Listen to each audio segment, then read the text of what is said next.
Okay students, chapter 2 આપણું ચાલે છે. ફર્સ્ટ લેક્ચર થયો. બેઝિકલી ફર્સ્ટ લેક્ચરમાં આપણે વર્કની વાત કરી અને ત્યાં મેં તમને એવું પણ સમજાવ્યું કે વર્ક આપણે જ્યારે ઇલેક્ટ્રિક ફિલ્ડની અંદર કોઈ એક ચાર્જને એક પોઈન્ટથી બીજા પોઈન્ટ પર લઈ જઈએ છીએ તો કરવું પડતું કાર્ય એ માર્ગ પર આધારિત નથી. મતલબ કે ઇલેક્ટ્રિક ફિલ્ડ એ કન્ઝર્વેટિવ ફિલ્ડ છે અને કન્ઝર્વેટિવ ફિલ્ડ હોય તો ત્યાં પોટેન્શિયલ એનર્જી ડિફાઇન થઈ શકે. તો હવે આપણે આ લેક્ચરની અંદર પોટેન્શિયલ એનર્જી ઉપર ડિસ્કસ કરીશું. ઓકે, અને પોટેન્શિયલ એનર્જી કેમ છે પણ મેં તમને ચર્ચા કરી હતી કે ક્યુ ચાર્જ પડ્યો હોય એની નજીક એક સ્મોલ ક્યુને લઈને આવીએ છીએ. આપણે આવી ચર્ચા થઈ હતી કે એક પ્લસ ક્યુ પડ્યો છે, એના નજીક તમે આ સ્મોલ ક્યુને લઈને આવો. મેં આવી વાત કરી હતી કે આ માનો કે આ ફિક્સ્ડ છે, હલી શકે એમ નથી, અને આ સ્મોલ ક્યુને એક નાના એવા ચાર્જને લાઈને તમે ફ્રી કરો છો એટલે તરત અહીંયા ભાગવાનું સ્ટાર્ટ કરે છે. મતલબ કે આને ગતિ ઉર્જા મળી. તો એ ગતિ ઉર્જા આવી ક્યાંથી કે જ્યારે આને અહીંયા લાઈને મૂક્યો ત્યારે આને સ્થિતિ ઉર્જા મળી હશે, અને જેવો તમે ફ્રી કર્યો તો એ સ્થિતિ ઉર્જાનું રૂપાંતર થઈ ગયું ગતિ ઉર્જામાં. અને બેઝિક કન્સેપ્ટ આપણો જે સ્થિતિ ઉર્જાનો છે એ કંઈક આવો જ છે કે કોઈ એક પદાર્થને એક જગ્યાએથી બીજી જગ્યાએ લઈ જાઓ છો તો તમે કરેલું કાર્ય જ તેની સ્થિતિ ઉર્જામાં સ્ટોર થાય. અને યાદ કરો, આપણે એવું પણ શીખી ગયા છીએ કે delta U is equal to minus work done by conservative force. અહીંયા કન્ઝર્વેટિવ ફોર્સ કોણ હતું? ઇલેક્ટ્રોસ્ટેટિક ફોર્સ अपना. તો work done by electric force યા તો ઇલેક્ટ્રોસ્ટેટિક ફોર્સ કહું. અને બાહ્ય બળ જ્યારે આપણે લખતા હતા તો આના બદલે તો આપણે શું લખી શકીએ? Work done by external force, positive લખી શકો.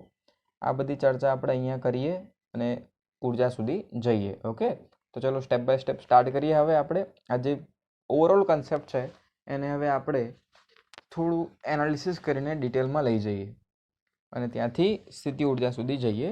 ઓકે, તો હવેનો જે ટૉપિક હું ડિસ્કસ કરું છું એ ટૉપિક ખાસ સમજી લેજો. ઘણી જગ્યાએ ઘણા બધા સ્ટુડન્ટ્સને આમાં કન્ફ્યુઝન હોય છે અને મેઇનલી એ લોકોને સાઇનમાં કન્ફ્યુઝન હોય છે કે આમાં પ્લસ ક્યારે રાખવું, માઇનસ ક્યારે રાખવું. તો તમને જે પેટર્નમાં એક્સપ્લેન કરું છું એ પ્રોપરલી સમજી લેજો. બહુ ઇઝી ફોર્મમાં તમને સમજ પડી જશે. અને આ એકવાર જો ફિક્સ મગજમાં ઉતરી ગયું તો આના આગળનું પોર્શન તમારા માટે ઇઝી બની જશે. જેમ કે પોટેન્શિયલથી આનાથી આપણે આગળ લઈશું પોટેન્શિયલ એનર્જી, એટલે કે સ્થિતિ ઉર્જાથી આગળ આપણે પોટેન્શિયલ સુધી પણ જવું છે. ચલો સ્ટાર્ટ કરીએ. એક સિચ્યુએશન લઈએ. એક સિચ્યુએશન આવી લઈએ કે ક્યુ ચાર્જ છે, પ્લસ ક્યુ ચાર્જ, અને આ પ્લસ ક્યુ ચાર્જના ક્ષેત્રમાં કોઈ એક સ્મોલ ચાર્જ ક્યુ ઝીરોને આ પોતાનું એક ઇલેક્ટ્રિક ફિલ્ડ ફેલાઈને રાખેલું જ હશે. આ ઇલેક્ટ્રિક ફિલ્ડની અંદર ક્યુ ઝીરોને આરથી ગતિ કરાવીને મારે પી સુધી લાવવો છે. માનો કે આ માર્ગે. હવે એ તો ખબર છે તમને કે કન્ઝર્વેટિવ છે, કોઈ પણ માર્ગે લાવી શકાય છે. કોઈ પણ માર્ગે લાવો, કાર્ય તો સરખું જ કરવું પડશે. તો હું કેમ આવો માર્ગ પસંદ ના કરું? સ્ટ્રેટ માર્ગ જ લઈએ, કેલ્ક્યુલેશન થોડી ઇઝી રહેશે. તો આપણે આવો માર્ગ લીધો, આરથી પી સુધી લાવવો છે. ઓકે, શું કરવું છે? તો કે ક્યુના ક્ષેત્રમાં એક સૂક્ષ્મ વિદ્યુત ભાર ક્યુ ઝીરોને આરથી પી સુધી લાવીએ છીએ. ઓકે, હવે આ ક્યુ ઝીરો છે ને એ ઘણો સૂક્ષ્મ ચાર્જ છે. સપોઝ ટેસ્ટ ચાર્જ છે. એટલા માટે સૂક્ષ્મ કહું છું કેમ કે આની પોતાની ઇલેક્ટ્રિક ફિલ્ડને લીધે આ જે ઓરિજિનલ ફિલ્ડ હતી ક્યુની એની ફિલ્ડમાં કોઈ ફેરફાર ના થાય એવો સૂક્ષ્મ છે. મતલબ આવાથી ગતિ કરીને લાવવાથી આ ભાઈ ક્યાંય દૂર નહીં ભાગી જાય કે આની જે પ્રોપર્ટી હતી એ ચેન્જ નહીં થાય એવો સૂક્ષ્મ ચાર્જ. રાઈટ? જ્યાં પણ ફિઝિક્સમાં આપણે કોઈ વસ્તુને જ્યારે એનાલિસિસ કરતા હોઈશું ત્યારે આપણે ઓલવેઝ ટેસ્ટ ચાર્જ લઈને કામ કરીશું. અને ટેસ્ટ ચાર્જની લાક્ષણિકતા આવી કે એટલો નાનો કે ઓરિજિનલ સ્ટ્રક્ચરમાં કોઈ ચેન્જ ના કરે.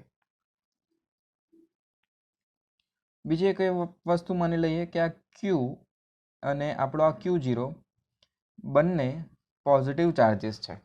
બંને કેવા છે? પોઝિટિવ. તો આ બે વચ્ચે સીધી વાત છે કે અપાકર્ષણ બળ લાગતું હશે, હોય કે ના હોય? તો હવે આને જ્યારે તમે ગતિ કરાવીને લાવો છો તો આરથી પી સુધી તમે ગતિ કરીને લાયા તો આરથી પી સુધી લાવવા જે પણ આપણે કાર્ય કર્યું હોય એ કાર્ય આની એનર્જીમાં સ્ટોર થશે. Actually that is an potential difference.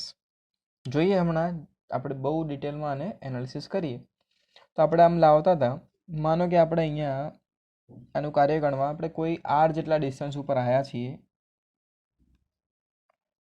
અને આર જેટલા ડિસ્ટન્સ પણ તમે આને આટલું આમ dr જેટલું સ્થાનાંતર કરાવો છો આ સાઈડ આરથી પી તરફ. ઓકે, તો હવે આ આર જેટલા અંતર પર જ્યારે આટલું સ્થાનાંતર કરાવીએ છીએ ત્યાં જો ચર્ચા કરીએ તો આ જગ્યાએ લાગતા બળ આ Q0 જો અહીંયા આવી ગયો તો આ કેપિટલ ક્યુને લીધે એને અપાકર્ષણ લાગશે, એટલે દૂર ધક્કો લગાવતો હશે. તો આ સાઈડ હશે એનું ઇલેક્ટ્રિક ફોર્સ યા તો ઇલેક્ટ્રોસ્ટેટિક ફોર્સ, આ રીતે હશે બહાર લાગતું. પણ આપણે એને નજીક લઈ જવો છે, આરથી કઈ સાઈડ લઈ જવો છે? P side. તો શું કરવું પડે? તો કે આ જે ઇલેક્ટ્રિક ફોર્સ છે એના વિરુદ્ધમાં આપણે બળ લગાડવું પડશે. મતલબ કે આપણે કંઈ એક્સટર્નલ ફોર્સ એપ્લાય કરવું પડે, બાહ્ય બળ લગાડવું પડે, જે આપણે લગાડી શકીએ બહારથી આ ઇલેક્ટ્રિક ફોર્સની ઓપોઝિટ ડિરેક્શનમાં. સમજ में आ रहा है? તો અહીંયા એવું કહું કે આર જેટલા અંતરે જ્યારે ક્યુ વિદ્યુતભાર છે ત્યારે ક્યુ પર એફ ઈ બળ લાગે. હા લાગે, ક્યુ નહીં Q0. આ Q0 પર એફ ઈ બળ લાગશે. હા લાગશે. તો હવે આપણે શું કરીએ છીએ કે આ એફ ઈની વિરુદ્ધમાં આરથી પી લઈ જવા, એફ ઈની વિરુદ્ધમાં આપણે શું લગાડીએ? એફ એક્સટર્નલ લગાડવું પડે. સમજ में आया? હવે આપણે એફ એક્સટર્નલ એવી રીતે લગાવીશું કે જેથી એફ એક્સટર્નલ એક્ઝેક્ટ આનાથી ઓપોઝિટ હોય અને ઓલમોસ્ટ આના બરાબર હોય. જ્યારે ચાર્જને અહીંયાથી લઈને આવ્યા અહીંયા પડ્યો તો ત્યારે પણ એફી તો લાગતું જ હતું. હવે જેવું તમે એને નજીક લાવવાનો ટ્રાય કરો છો તો તમારે એફીની વિરુદ્ધમાં બળ લગાવવું પડશે. હા, જેને આપણે એફ એક્સટર્નલ કીધું, હા સર લગાવવું પડશે. તમે એટલા મૂલ્યનું બળ લગાવો કે જે લગભગ આ એફીના બરાબર જ હોય ને ચાર્જ ગતિ કરવાનું સ્ટાર્ટ કરી દે. સ્લાઇડલી વધારે ફોર્સ એપ્લાય કરી લો જેથી એની ગતિ સ્ટાર્ટ થઈ જાય અને આને ધીરે ધીરે લઈને આવવાનું. હવે જો આ બંને સમાન મૂલ્યના હોય અને આવી રીતે વિરુદ્ધ દિશાના હોય તો તમે એવું કહી શકો કે આ ચાર્જ ઉપરનું નેટ ફોર્સ 0 બને. હા, એક્ઝેક્ટ આપણે આ જ કામ કરવાનું છે કે એના પરનું નેટ ફોર્સ 0 થઈ જાય એ રીતે એને ધીરે ધીરે ગતિ કરાવીને લાવો.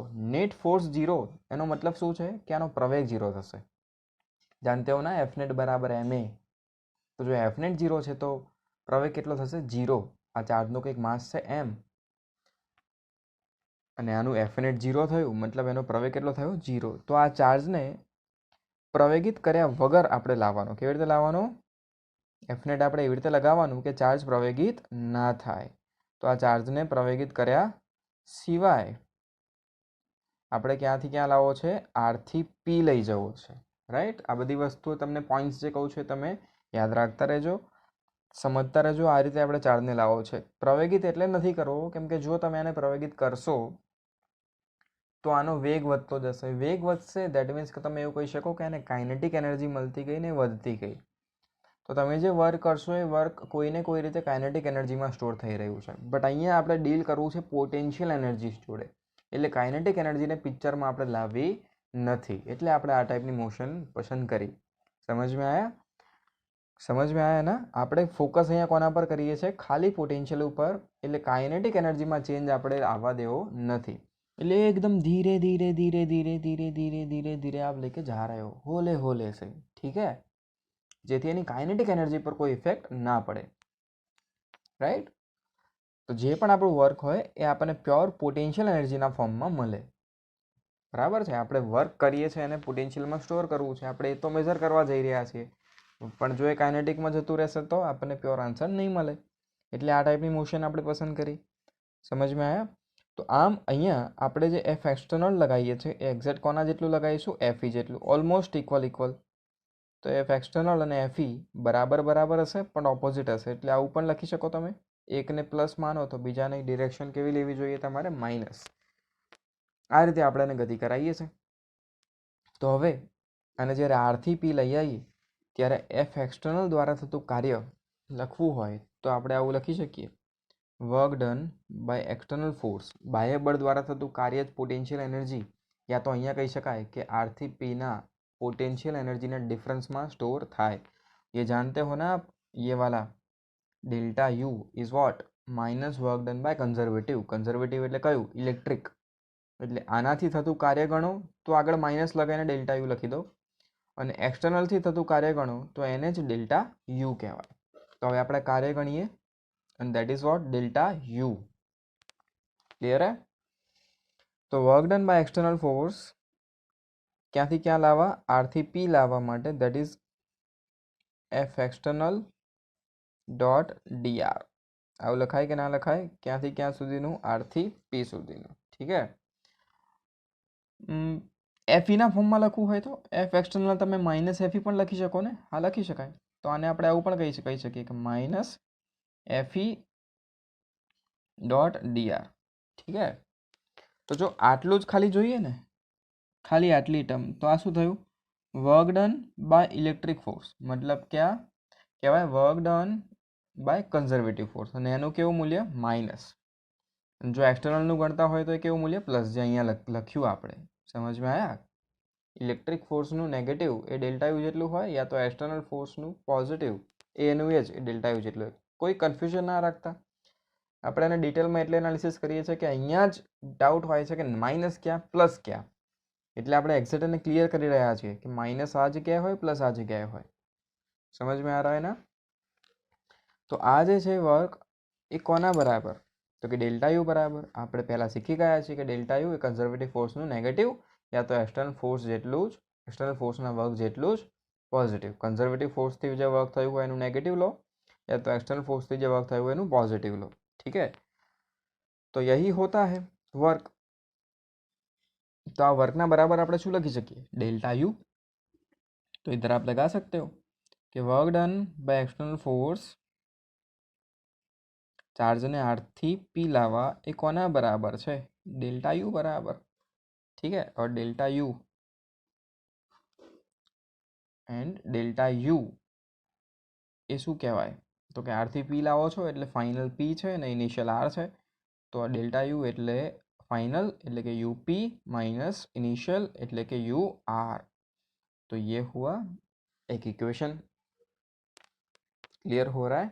तो आ थयो स्थिति ऊर्जाનો તફાવત, પોટેન્શિયલ ડિફરન્સ. કયા બે વચ્ચેનો? પોટેન્શિયલ ડિફરન્સ નહીં, સોરી, પોટેન્શિયલ એનર્જીનો ડિફરન્સ પી અને આર પોઈન્ટ્સ વચ્ચેનો. તો આ સ્થિતિ ઊર્જાનો તફાવત છે કે આરથી પી તમે લાયા છો, આરથી પી તમે લાયા છો, તો એક્સટર્નલ ફોર્સથી એફ એક્સટર્નલથી જે તમે વર્ક કરો છો એટલો જ પોટેન્શિયલ ડિફરન્સ આવશે આર અને પી વચ્ચે. યા તો ઇલેક્ટ્રોસ્ટેટિક ફોર્સથી જે વર્ક કરો એનું નેગેટિવ મૂલ્ય એટલો ડિફરન્સ આવશે આર અને પી વચ્ચે. ક્લિયર હુઆ? એક્ઝેક્ટલી ડિફરન્સ બહુ ઇમ્પોર્ટન્ટ છે. ડિફરન્સને જ આપણે કન્સિડર કરવાનું થાય. જ્યાં પણ આપણે કાર્યની વાત આવે તો કાર્ય કોના પર આધારિત છે? ડિફરન્સ ઉપર. તો અહીંયા સ્થિતિ ઊર્જાનો તફાવત બહુ કામનો થઈ જાય છે. કોઈ એક બિંદુની સ્થિતિ ઊર્જા એટલી બધી કામની નથી. આપણા માટે ફિઝિક્સમાં કામનું શું હોય છે? પોટેન્શિયલ એનર્જીનો ડિફરન્સ, સ્થિતિ ઊર્જાનો તફાવત. હવે કોઈ એક બિંદુ પરના પોટેન્શિયલની પણ જો ચર્ચા કરી લઈએ. જો તમને 11th થોડું ઘણું યાદ હોય, સમજજો આપણે 11thની સ્ટોરી સાથે આને કેવી રીતે હું તમને મેચ કરવાનું કહું છું કે ત્યાં આપણે આવું સમજ્યા હતા કે ગ્રાઉન્ડ પરથી કોઈ બ્લોકને કોઈ h હાઇટ પર લઈ જઈએ તો આની એનર્જી થઈ જાય mgh.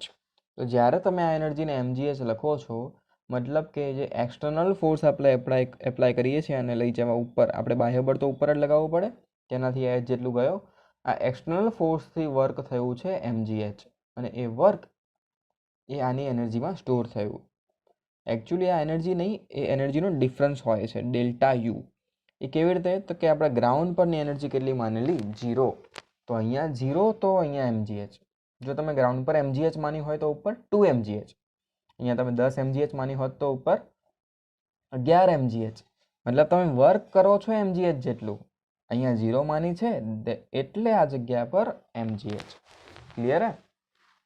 તો એ જ કન્સેપ્ટ આપણે અહીંયા પણ લઈએ કે આ જગ્યાની એનર્જી mgh એ કન્સિડર કરીને કે આ જગ્યા પર એનર્જી 0 છે. રાઈટ? હવે અહીંયા પણ આપણે આવું કંઈક ડિફાઇન કરીએ, પણ એના માટે એક રેફરન્સ તો લેવું પડશે કે કઈ જગ્યાએ આપણે એનર્જી 0 માનીશું. તો અહીંયા આપણે સ્ટેટિક્સમાં અનંત અંતરે સ્થિતિ ઊર્જા 0 લીધેલી છે. ક્યાં લીધેલી છે 0? અનંત અંતરે. અનંત અંતરે स्थिति ऊर्जा 0. मतलब कि हमने u इनफाइनाइट को क्या माना है? 0. तो आज स्टोरी में આરને આપણે ઇન્ફાઇનાઇટ માની લઈએ, આર બિંદુને ક્યાં માની લઈએ, આ जो स्टोरी थी मैं आर ने क्या मानी लो, इनफाइनाइट। तो हम इक्वेशन क्या लाए थे अभी, यूपी माइनस यू आर, ये रहा UP minus U R is equal to work by external R थी पी सुधी लावा। हवे अहीं धारो के आर बिंदु अनंत अंतरे छे માટે યુ આરને તમે શું કહી શકો, યુ ઇન્ફાઇનાઇટ, આર ઇન્ફાઇનાઇટ પર હોય તો, અને અનંતની સ્થિતિ ઉર્જા આપણે કેવી માની, ઝીરો, જેમ અહીંયા એઝ્યુમ કરી હતી ને કે ગ્રાઉન્ડ પરની ઝીરો લઈશું, એક રેફરન્સ લેવલ તો સેટ કરવું પડે પોટેન્શિયલ એનર્જી માટે, એના રિસ્પેક્ટમાં આપણે બીજી બધી એનર્જી ડિફાઇન કરીએ, તો અહીંયા આપણે રેફરન્સ લેવલ આવું સેટ કર્યું કે ઇન્ફાઇનાઇટ પરની એનર્જી કેટલી માની લો, ઝીરો, અને એ કંઈક ને કંઈક એવા પણ લોજિકથી કે ચાર્જ છે કોઈ ક્યુ ચાર્જ, એનાથી ઇન્ફાઇનાઇટ અંતરે તો ઇલેક્ટ્રિક ફિલ્ડ ઝીરો થઈ જશે, તો મતલબ માનો કે ત્યાં એનર્જી પણ ઝીરો થઈ જશે। ઓકે, તો આપણે એટલે આવું એક સેટ કરેલું છે, ફિઝિક્સમાં સેટ છે કે આવું જ આપણે ફોલો કરીશું આખા ફિઝિક્સમાં જ। તો લેવલ આપણે રેફરન્સ લેવલ આવું સેટ કર્યું, ઇન્ફાઇનાઇટ પણ એનર્જી ઝીરો માનીને ચાલ્યા છીએ। તો અહીંયા યુઆરને તમે જો યુ ઇન્ફાઇનાઇટ માની લેશો તો આ કેવું થઈ જશે, U P minus you infinite બરાબર વર્ક ડન બાય એક્સટર્નલ, અને હવે આ જે પ્લસ ક્યુ હતો એમાં આર ક્યાં જતું રહ્યું, ઇન્ફાઇનાઇટ પર, અને હવે તમે આરથી એને ક્યાં લાયા, પી પર। ઓકે, તો આપણે આવું લખીશું, આરના બદલે શું લખી દઈશું, ઇન્ફાઇનાઇટ, ઇન્ફાઇનાઇટથી પી લાયા। સમજમાં આવ્યા? કોઈ ક્યુ ચાર્જને અનંતથી પી લાયો તો બાહ્ય બળ દ્વારા થયેલું કાર્ય, આનો મતલબ સમજ પડી। અને યુ ઇન્ફાઇનાઇટ કેટલું લખી શકો, ઝીરો, તો આ ટર્મ તો શું થઈ ગઈ, ઝીરો। तो UP is equal to what, work done by external charge, कोई work done by external force charge ने इन्फाइनाइट थी पी लावा माटे। क्लियर? આપણે જ્યારે આવું લખીએ છીએ ત્યારે આપણે માનીને ચાલ્યા છીએ કે અનંત અંતરે યુ ઝીરો છે, અનંત અંતરેની સ્થિતિ ઉર્જા ઝીરો માનો તો પી પાસેની સ્થિતિ ઉર્જા એ કાર્ય જેટલી થાય।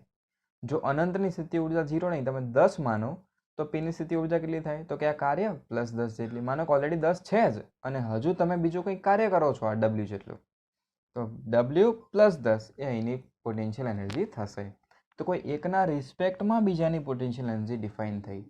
સમજમાં આવ્યા? તો રેફરન્સ આપણે આ રીતે લીધો, અનંતનો રેફરન્સ ઝીરો, તો પીની પોટેન્શિયલ એનર્જી, પી બિંદુ પાસેની પોટેન્શિયલ એનર્જી એ અનંતથી પી સુધી આવવા, અનંતથી પી સુધી લાવવા કરવા પડતા બાહ્ય કાર્ય જેટલી થઈ।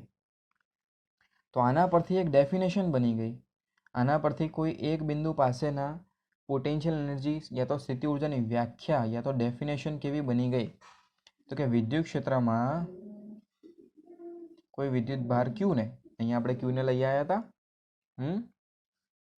આપણે ક્યુ ઝીરોને લાવ્યા હતા ને, આપણે જનરલ ડેફિનેશન લખીએ ક્યુ માટે, વિદ્યુત ક્ષેત્રમાં કોઈ વિદ્યુત ભાર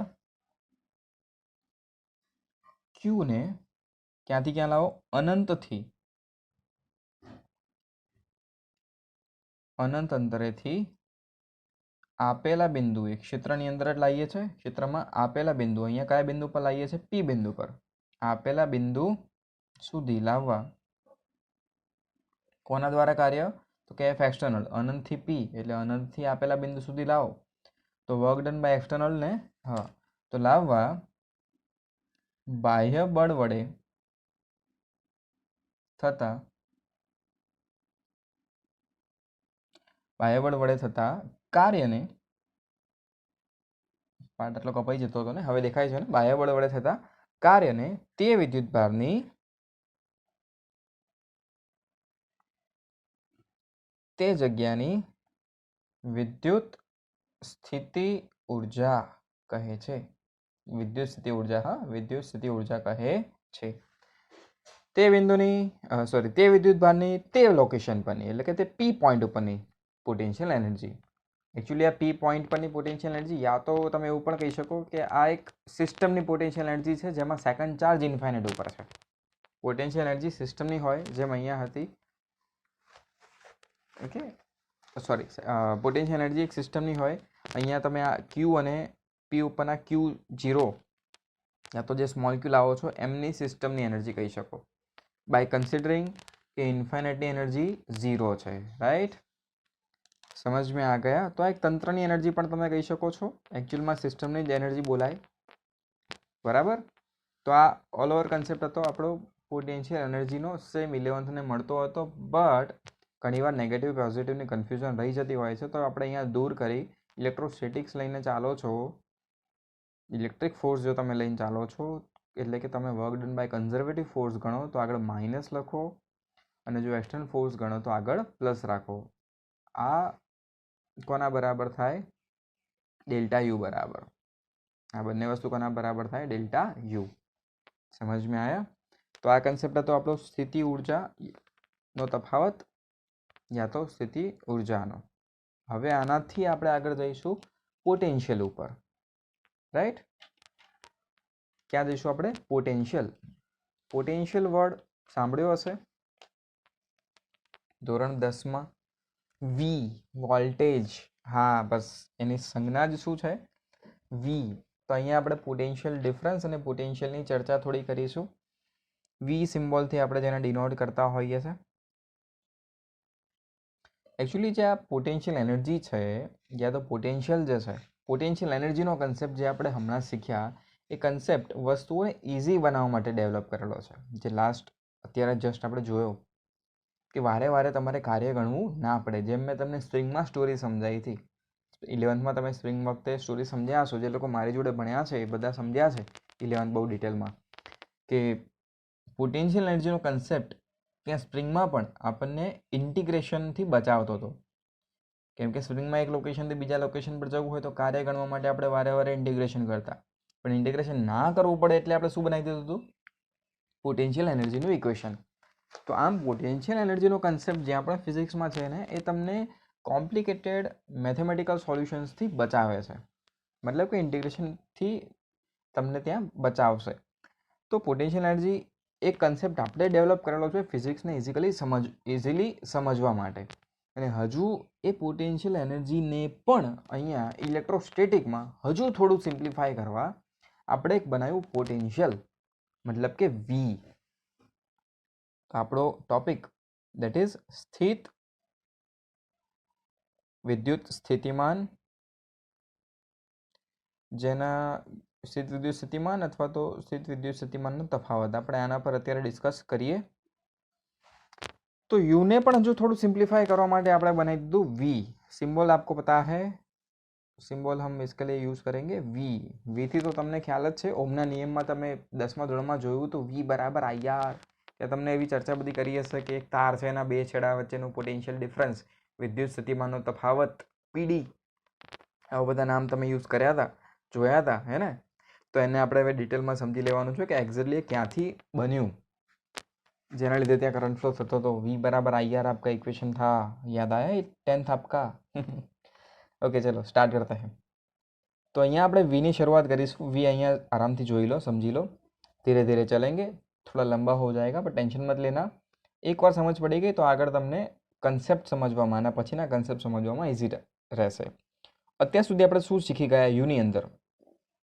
તો આપણે આવું શીખ્યા હમણાં જ કે R થી P સુધી કોઈ ક્યુને લાવીએ, તો R થી P સુધી કોઈ ક્યુ વિદ્યુતભારને લાવતા ડેલ્ટા યુ એટલે ચેન્જ ઇન પોટેન્શિયલ એનર્જી એ કેટલું હોય?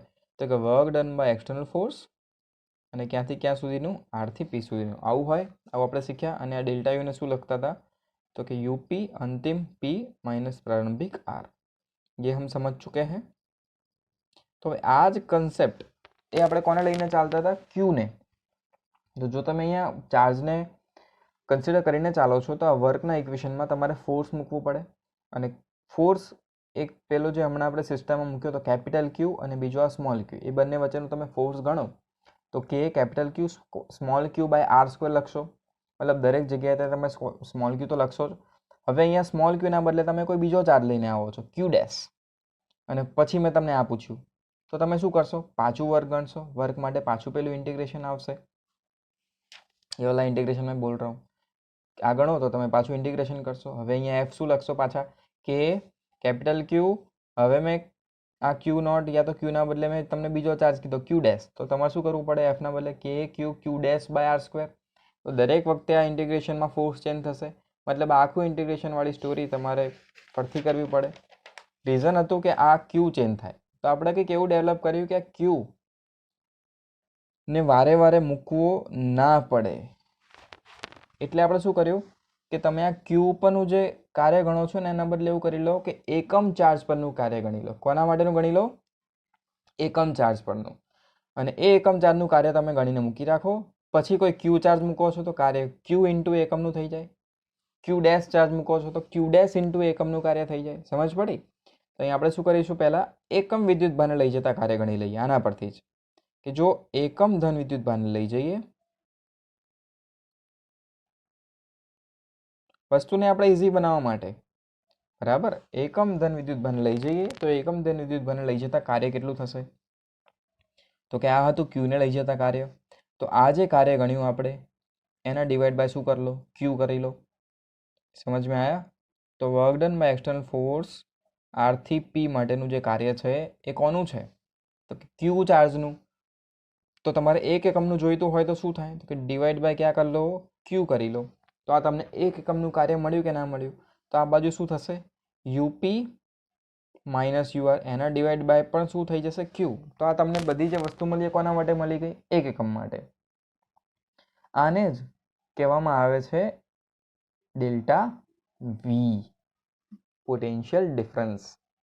જ્યાં મેં કીધું ને સ્થિત વિદ્યુત સ્થિતિમાનનો તફાવત, દેટ ઇઝ ડેલ્ટા વી. તો delta V is what? W external આરથી પી લાવવા, પણ કોના પરનું? ડિવાઈડ બાય ક્યુ કરો છો એનો મતલબ શું થઈ ગયો? એકમ ચાર્જને તમે આરથી પી ઉપર લઈ ગયા, એક એકમ ધન વિદ્યુત ભારને આરથી પી ઉપર લઈ જાઓ છો, તો આ થયું delta V. Delta V is what? We can say VP minus VR. તો આ થયો પી અને આર વચ્ચેનો પોટેન્શિયલ ડિફરન્સ. પોટેન્શિયલ એનર્જીનો નહીં, પોટેન્શિયલ ડિફરન્સ. તો અહીંયા હવે એકમ પરનો ડિફરન્સ તમે વ્યાખ્યાયિત કરી લીધો. ક્લિયર હોવા? ઓકે. રીઝન એટલું જ હતું કે વારે વારે પછી આ ક્યુની સ્ટોરી કરવી ના પડે. આ ડબલ્યુની લઈને ચાલો તો તમારે જો ક્યુ ચાર્જ ચેન્જ થાય તો અલગ અલગ ચાર્જ માટે અલગ અલગ રીતે કેલ્ક્યુલેશન કરવી પડે. સમજ પડી? ક્લિયર હો રહા હે ભાઈ? આપણે અહીંયા શું કર્યું કે એક એકમને લઈને ચાલ્યા, મતલબ આજે આપણો ક્યુ ચાર્જ હતો ત્યાં આરથી પી કોને લઈને આવ્યા? એક એકમને +1, એને તમે આરથી પીને લઈને આવ્યા તો યુને આપણે શું કહી દીધું? વી. જ્યારે તમે યુને લઈને આવતા હતા ત્યારે તમે કયો ચાર્જ લેતા હતા? ક્યુ ચાર્જ. તો ક્યુ ચાર્જને લઈને આવો છો તો તમારે યુ લખવું, યુપી માઇનસ યુઆર. પણ એ કોના કેવા ચાર્જ માટે? ક્યુ ચાર્જ માટે. તો એના ડિવાઈડ બાય શું કરી લો? ચાર્જનું મૂલ્ય. તો તમને એક એકમનું મળી જાય કે ના મળે? હા મળે. એને તમે શું કહી દો? વી કહી દો. તો આ જે પોટેન્શિયલ ડિફરન્સ છે ને ઇઝ વેરી ઇમ્પોર્ટન્ટ. આગળ જતાં પોટેન્શિયલ ડિફરન્સ બહુ કામમાં આવશે. આપણે ચેપ્ટર 3માં તો આને બહુ જ હેલ્પમાં લેવાની જરૂર પડશે. ઓકે. તો પોટેન્શિયલ ડિફરન્સ મતલબ કે delta V is what? Work per unit charge. W external એટલે કે કાર્ય, બાહ્ય બળ વડે થયેલું કાર્ય પર યુનિટ ચાર્જ. તો આને સિમ્પલ ફોર્મમાં હું આવું લખી દઉં છું કે delta V is work done per unit charge. કહેવાય કે ના કહેવાય? એને બહુ સિમ્પ્લિફાય કરી લીધું કે delta V is work done per unit charge. Work done કયું? By external force on unit charge. તો એકમ વિદ્યુત ભાર પર કરેલું કાર્ય એટલે કે સ્થિતિમાનનો તફાવત, વિદ્યુત સ્થિતિમાનનો તફાવત, પોટેન્શિયલ ડિફરન્સ. ઓકે. તો આવી જ કંઈક ડેફિનેશન તમે 10મા ધોરણમાં જોઈ હતી. સમજ પડી કેવી રીતે બની છે? જે સ્ટોરી આપણે જૂની હતી ડેલ્ટા યુની અને એક એકમ માટે એપ્લાય કરી દીધી. તો ડેલ્ટા યુના બદલે બની ગયું ડેલ્ટા વી, બહુ સિમ્પલ લેંગ્વેજમાં. ઠીક હે? તો આ જગ્યાએથી એનો યુનિટ કહી શકો. ડબલ્યુનું યુનિટ શું થાય? જૂલ. અને ક્યુનું યુનિટ શું થાય? કુલમ. તો આનો યુનિટ થશે જૂલ પર કુલમ. ઓર વીનો યુનિટ આપણને ખબર જ હશે કે વોલ્ટ, જેને આપણે વી લખીએ છીએ. ઓકે. સાયન્ટિસ્ટના નામ પરથી વોલ્ટ વી યા તો જૂલ પર કુલમ. ઠીક. એમએલટી પારિમાણિક સૂત્ર બનાવવું હોય તો બનાવી શકાય? હા સર, બનાવી શકાય. ઉપર ડબલ્યુનું એમએલટી બનાવવું પડે. કાર્યનું એમએલટી શું છે? m1 l2 t-2 होता है, नीचे q चार्ज નું MLT શું છે a1 t1, ફાઇનલી શું બની જાય mLTA, m કેટલા 1 l2 t3 પણ માઇનસમાં અને a1 માઇનસમાં, તો MLT થયું v નું. સેકન્ડ થિંગ કે જે v છે એ શું છે કાર્ય પર યુનિટ ચાર્જ. હવે કાર્ય એ કેવી ભૌતિક રાશિ હતી ભાઈ અદિશ, તો આ પણ કેવી ભૌતિક રાશિ છે અદિશ છે. જે એકમ પરિમાણ સૂત્રને અદિશ થઈ ગયું. એકચ્યુઅલમાં આ જે છે ને એ એકમ વિદ્યુત ભાર પર થયેલું કાર્ય છે, યા તો એકમ વિદ્યુત ભાર માટેની એનર્જી પણ કહીશું આપણે આગળ જઈને. ठीक, ये समझ में आ गया पोटेंशियल डिफरेंस क्या है. आगे चले. જો આને જ આપણે શું લખ્યું, આ યુપી માઇનસ યુ એને ડેલ્ટા યુ પણ કહેવાય કે ના કહેવાય, તો ડેલ્ટા યુ બાય ક્યુ બરાબર શું મળ્યું डेल्टा वी. આવું થયું ને, डेल्टा यू बाई क्यू बराबर क्या हुआ डेल्टा वी. मतलब कि हम ये भी कह सकते हैं कि डेल्टा यू बराबर क्यू इंटू डेल्टा वी. या तो અહીંથી આ ઇક્વેશનથી ડબલ્યુ બરાબર શું લખી શકો ક્યુ ઇન્ટુ ડેલ્ટા વી કહેવાય. ડેલ્ટા યુ એટલે જ કાર્ય, વર્ક ડન બાય એક્સટર્નલ. તો આ થોડી નાની નાની વસ્તુ આપણે યાદ રાખતા રહેવાની છે, કન્ફ્યુઝન નહીં કોઈ ક્રિએટ કરવાની. ક્લિયર હો રહા હે? ઓકે, આગળ જોઈએ ભાઈ, વિદ્યુત સ્થિતિમાન પર આવીએ. ચાલો આપણે ચર્ચા કરીએ અહીંયા કે ડેલ્ટા વી એક્ઝેક્ટલી શું છે, work done by external force. આરથી પી લાવવા માટેની જો વાત કરતા હોય તો આરથી પી લાવવાની, બટ ઓન યુનિટ ચાર્જ, એકમ વિદ્યુત ભાર માટેનું, એટલે ડિવાઈડ બાય શું કરી દીધું છે આપણે ક્યુ.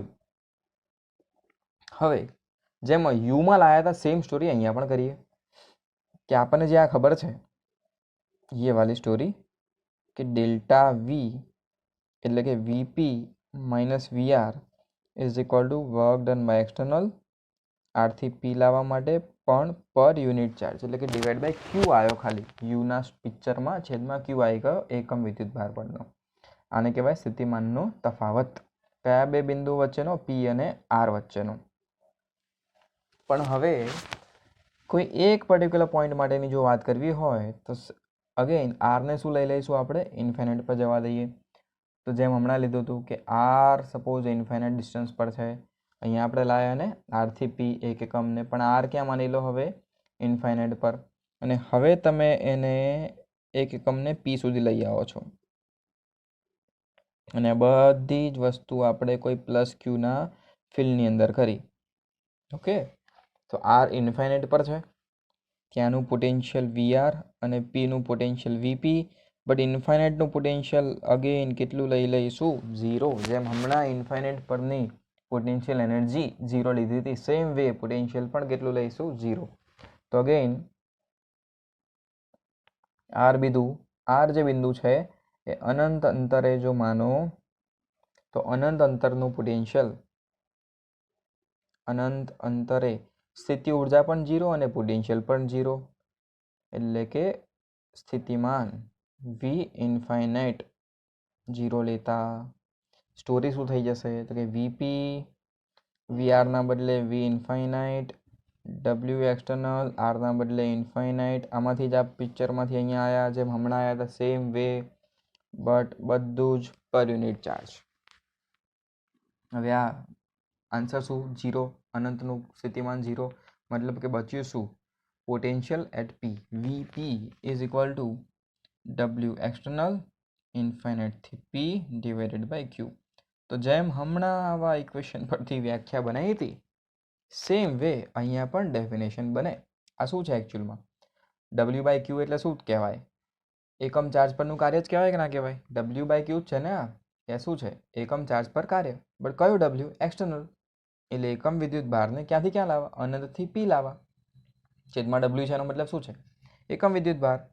તો એકમ ધન વિદ્યુત ભારને આપણે લાયા ને, એક એકમ ધન વિદ્યુત ભારને પોઝિટિવ ચાર્જને લાયા અનંતથી પી સુધી લાવવા બાહ્ય બળ વડે થયેલું કાર્ય. તો આની પણ એક ડેફિનેશન બનાવી લો, ચલો જેમ હમણાં બનાવી હતી એમ જ. વિદ્યુત ક્ષેત્રમાં એકમ ધન વિદ્યુત ભારને ડિવાઈડ બાય ક્યુ હતું એટલે સ્પેશિયલી થઈ ગયું. હમણાં શું હતું? ક્યુ વિદ્યુત ભારને, પણ હવે શું થઈ ગયું? એકમ ધન વિદ્યુત ભાર. એકમ ધન વિદ્યુત ભારને ક્યાંથી ક્યાં લાવો છો? તો કે અનંત અંતરેથી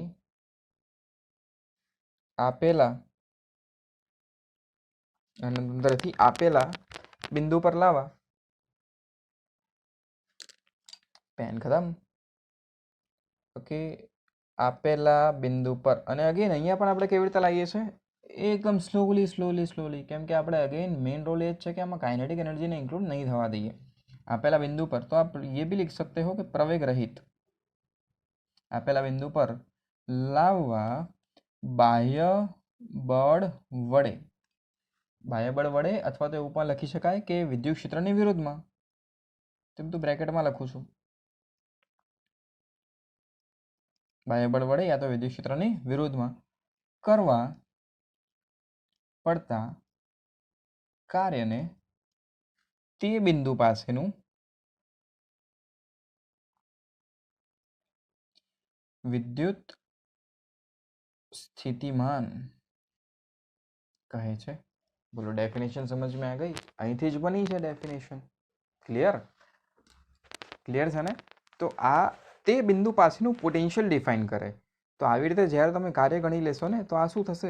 પી બિંદુનું તમને પોટેન્શિયલ મળી જશે. એ કન્સિડર કરીને કે ઇન્ફાઇનાઇટ પરનું પોટેન્શિયલ 0 છે.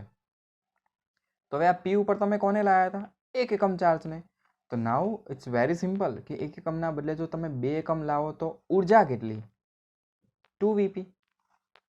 10 લાવો તો 10 વીપી એની એનર્જી થાય. અહીંયાથી જ કરી શકો છો. એક લાયા હતા તો 1 into delta V. Delta V એટલે વીપી માઇનસ વીઆર. વીઆર તો 0 છે. તો 10 લાવો તો 10 into delta V. Delta V એટલે વીપી માઇનસ વીઆર, પણ વીઆર તો શું છે ભાઈ? 0. એટલે કે 10 વીપી જ થઈ જશે ને. તો એ આપણને શું મળશે? યુપી. ઓકે, તો આ રીતે આપણે એનર્જી કેલ્ક્યુલેટ કરી શકીએ. તો આમ એનર્જીના કન્સેપ્ટને ઇઝી બનાવવા આપણે એક એકમ ઉપર ડિફાઇન કરી લીધું, જેથી વારે ઇન્ટિગ્રેશનની ઝંઝટમાં આપણે પડવું પડે નહીં. તો એ કન્સેપ્ટ કો ઇઝી બનાતા હે ભાઈ. તો કાર્યની ઝંઝટથી બચવા સ્થિતિ ઉર્જા પર ગયા અને એને પણ હજુ સિમ્પ્લિફાય કરવા માટે આપણે પોટેન્શિયલ સુધી આવ્યા. ઓકે, તો હવે આપણી આગળની ચર્ચા પોટેન્શિયલ ઉપર ડિપેન્ડન્ટ રહેશે. રાઈટ? જેમ આપણે ચેપ્ટર 1માં હતું ને કે ફોર્સને સિમ્પ્લિફાય કરવા માટે આપણે ઇલેક્ટ્રિક ફિલ્ડ ઉપર આવ્યા હતા, સેમ વે અહીંયા આપણે પોટેન્શિયલ પર આવ્યા. તો આગળ જઈએ થોડા પોટેન્શિયલમાં, સમજી લેજો ઇઝીલી, શાંતિથી આપણે જઈએ છીએ. પોટેન્શિયલ દિમાગમાં ઉતારી લેજો પ્રોપરલી. तो डेफिनेशन तो समझ में आ गई पोटेंशियल की क्या है.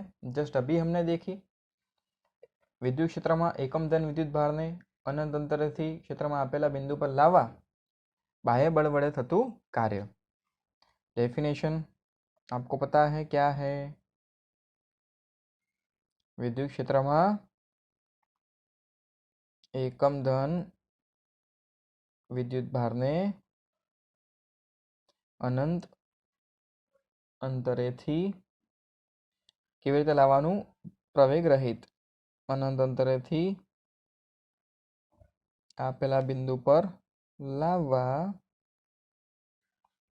બાહ્ય બળ વડે કરવા પડતા કાર્યને તે બિંદુ પરનું વિદ્યુત સ્થિતિમાન કહે છે. શોર્ટમાં લખી, સમજ પડી ને? હમણાં જ લખી મેં ફરીથી. એટલે તો અહીંયા આ જે પ્લસ ક્યુ ચાર્જ પડ્યો છે એનાથી આ જેટલા અંતરે, આર સદીશ જેટલા અંતરે માનો કે આ પી પોઈન્ટ છે. હવે આ પી પોઈન્ટ પરનું સ્થિતિમાન કેટલું છે એ મારે જોવું છે. मतलब मुझे चाहिए वीपी कितना है. तो हम क्या करेंगे? अनंत अंतरेથી એકમ ચાર્જને પકડીને અહીંયા લઈ આવીશું. ઓકે, ઇન્ફાઇનાઇટ ડિસ્ટન્સથી યુનિટ ચાર્જને તમે અહીંયા લઈ આવો પ્લસ એક એકમને અને કાર્ય ગણી લો. તો એ કાર્ય જ પીનું પોટેન્શિયલ થશે. હમણાં જ તો લાયા આપણે આ વીપી એટલે કે ડબલ્યુ એક્સટર્નલ અનંતથી પી સુધી લાવો એકમ ચાર્જને. ક્લિયર હે? આ રે એની ડેફિનેશન. તો ગણીએ હવે આપણે હવે મેઇન એમ એ છે કે અનંતથી એક એકમ ધન વિદ્યુત ભારને ઇન્ફાઇનાઇટથી પી લાવતા બાહ્ય બળ વડે કાર્ય ગણીએ અને એ કાર્ય એટલે જ વીપી થશે, राइट। हमें आपने समझी लीधु। तो डब्ल्यू एक्सटर्नल हमें कैलकुलेट करना है इनफाइनाइट से कहाँ तक, पी तक। कोना माटेनु एक हमने लाइए त्यारे, बराबर। હવે ડબલ્યુ ની ઇક્વેશન શું થાય, એફ ડોટ ડીઆર એટલે એફ એક્સટર્નલ ડોટ ડીઆર કરવું પડશે। તો અહીંયા આપણે એવું કરીએ કે આનાથી એક્સ જેટલા દૂર જઈને એક નાનો એવો સ્મોલ એલિમેન્ટ લઉં છું ડીએક્સ, કે અનંતથી લાવીએ છે તો અનંતથી આખું કાર્ય ડાયરેક્ટ તો નહીં ગણાય, તો નાના નાના ટુકડામાં ડિવાઈડ કરીને આપણે ઇન્ફિનિટથી પી સુધી આવ્યા, તો એક નાનું એવું ડિસ્પ્લેસમેન્ટ મેં લીધું ડીએક્સ, રાઈટ। નાનું એવું ડિસ્પ્લેસમેન્ટ લીધું ડીએક્સ, તો આ થશે એફ એક્સટર્નલ ઇન્ટુ ડીએક્સ, ઠીક હે। તમે એફ એક્સટર્નલ પણ આમ જ લગાવશો, ડીએક્સ પણ તમે આ રીતે જ સ્થાનાંતર કરો છો, ઓકે। તો વાંધો કોઈ નહીં આવે, માઇનસ માઇનસ સાઇનની અહીંયા ઝંઝટ નથી અત્યારે। એફ એક્સટર્નલ અને ડીએક્સ વચ્ચે ડોટ પ્રોડક્ટ કરીને તમે આવું લાવી શકો। ક્યાંથી ક્યાં સુધી આવ્યા, અનંતથી પી સુધી આવ્યા। હવે એફ એક્સટર્નલ એક્સ જેટલા અંતર પરનું કેટલું થાય, તો કે કે ક્યુ, અહીંયા કયો ચાર્જ છે, પ્લસ એક એકમ અહીંયા આવી ગયો છે, તો કે ક્યુ ઇન્ટુ 1/x², હા, કે ક્યુ ઇન્ટુ 1/x²। ડીએક્સની વેલ્યુ वो समझो आप आराम से dx, तो ये શું છે, તો કે x જેટલા દૂર જઈને તમે dx આયા છો, ઓકે। तो ऐसा है कुछ, देख આ છે આપણું x અને આ છે આપણું dx। તો આ પોઈન્ટ અને આ પોઈન્ટ જુઓ, તમે આ બિંદુથી અહીંયા સુધી પહોંચ્યા। આ જ સ્ટોરીને થોડી અહીંયા અલગથી દર્શાવું છું કે x ઉપર આપણે dx છીએ, તો અહીંથી અહીંયા આવ્યા છીએ dx જેટલું, આ સ્મોલ ડિસ્ટન્સ dx છે। તો આ જે કેપિટલ ક્યુ પડ્યો છે ને આપણો, ત્યાંથી કેટલું ડિસ્ટન્સ કહેવાય, આ બીજા બિંદુનું x પ્લસ dx કહેવાય કે ના કહેવાય, समझ में आ रहा है। तो जो डिस्प्लेसमेंट है આપણું સ્થાનાંતર ડેલ્ટા એક્સ, એ શું થાય, અંતિમ સ્થાન માઇનસ પ્રારંભિક, તો અંતિમ તો તમે અહીંયા આવ્યા છો એટલે તમે કેટલા અંતરે છો, એક્સ અંતરે, માઇનસ પ્રારંભિક, પ્રારંભિક ક્યાં હતા, એક્સ પ્લસ ડીએક્સ। તો જે ડીએક્સનો આન્સર આવશે એ કેવો આવશે, તો કે એક્સ માઇનસ ડીએક્સ, તો એ નેગેટિવ આવશે, मतलब કે આ ડીએક્સનું મૂલ્ય માઇનસ ડીએક્સ મૂકવું જોઈએ। समझ पड़ी कि ना पड़ी भाई लोग, ये dx कैसा है, नेगेटिव। आ समझवा माटेनी स्टोरी थी कि dx केवुं छे, ऋण, આપણે આમ આયા છીએ, ओके। क्लियर हुआ क्या, dx कैसे नेगेटिव बना, ओके।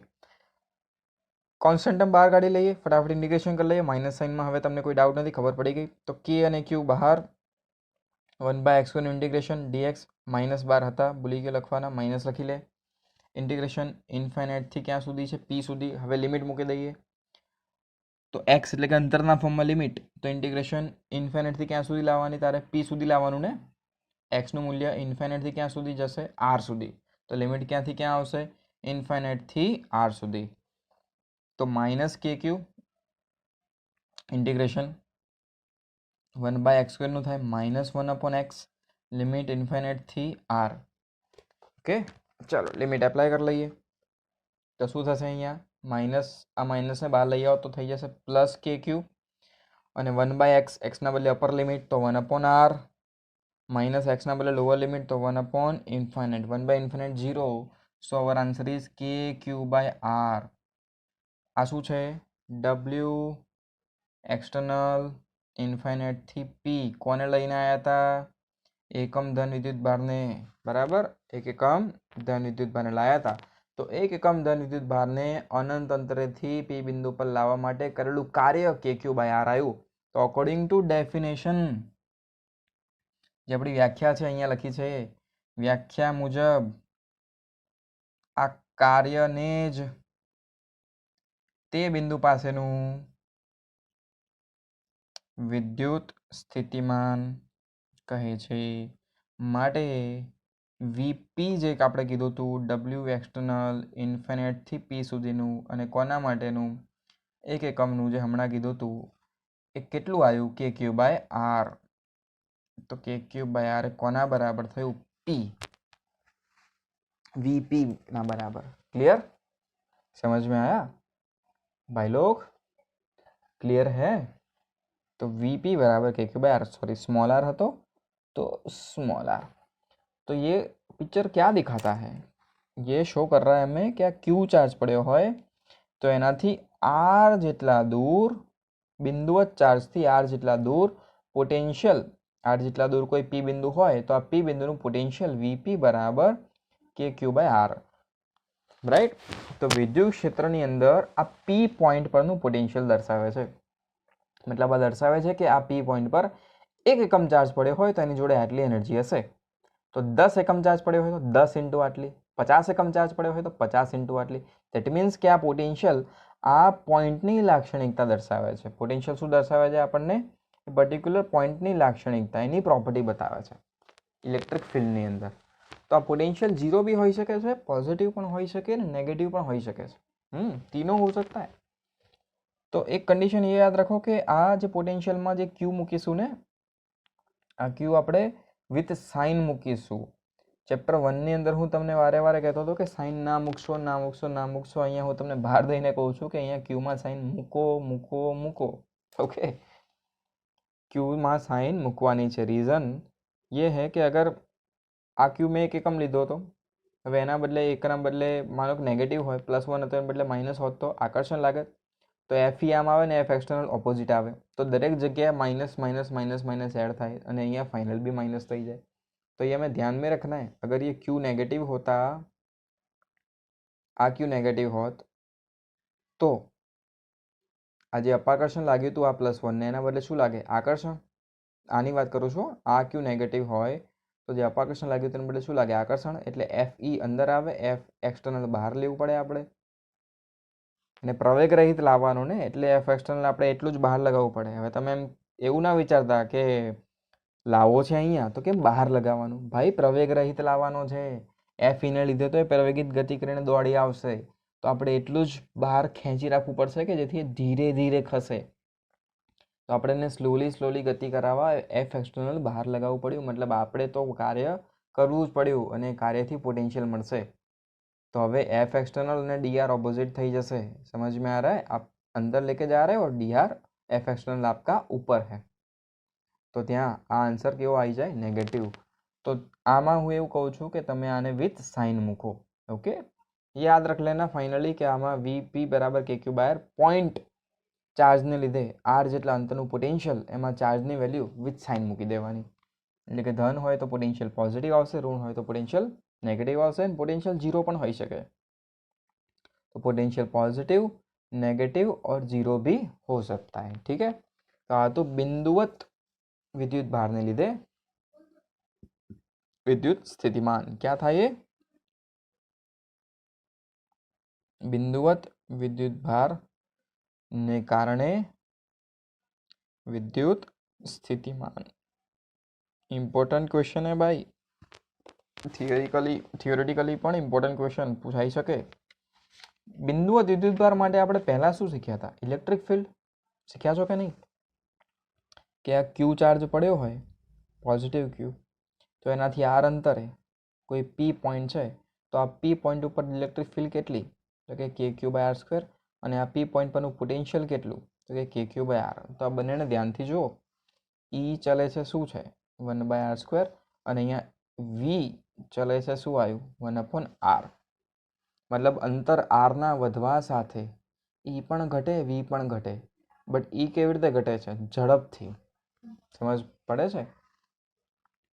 આરના વધવા સાથે આ ઈ જે છે એ ઝડપી ઘટે એઝ કમ્પેર ટુ વી. ઈ ઝડપી ઘટશે. મતલબ કે એનો જે ઢાળ આવશે ગ્રાફનો એ સ્લોપ વધુ હશે એઝ કમ્પેર ટુ વીનો ગ્રાફ. તો અહીંયા આપણે હવે ગ્રાફ પણ પ્લોટ કરી લઈએ. ઈ અને વી માટેનો ડિસ્ટન્સ આર અને અહીંયા ઈ ઓર વી.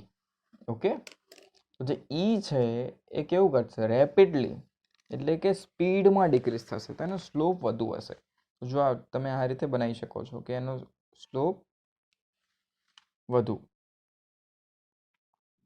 સ્લોપ વધુ, બરાબર. તો આ ઈનો ગ્રાફ છે. વીનો ગ્રાફ, તો એનો સ્લોપ ઈના કમ્પેરિઝનમાં થોડો ઓછો બનાવીશું, મતલબ કે વી કંઈક આ રીતે હશે, ઓછો થોડો સ્લોપ. ઓકે, તો આ વીનો ગ્રાફ સમજ પડી ગઈ. ઈ અને વીના ગ્રાફ આપણો જે છે બ્લેક કલરવાળો એ ઈનો ગ્રાફ છે. ચલો આવી રીતે લાઈન ડ્રો કરી લઉં. આ ઈનો ગ્રાફ છે અને જે બ્લુ કલરની ડોટેડ લાઈન તમે જુઓ છો એ વીનો ગ્રાફ છે. ઓકે, તો ગ્રાફમાં સમજ પડી ગઈ છે. આગળ આપણે હવે વી ઉપર વધારે ફોકસ કરીશું, વોલ્ટેજ ઉપર, રાઈટ. જેને આપણે આગળ વોલ્ટેજ ક્યાં તો પોટેન્શિયલ એવા બધા નામથી ઓળખીશું. નેક્સ્ટ લેક્ચરમાં આપણે ડિસ્કસ કરીએ.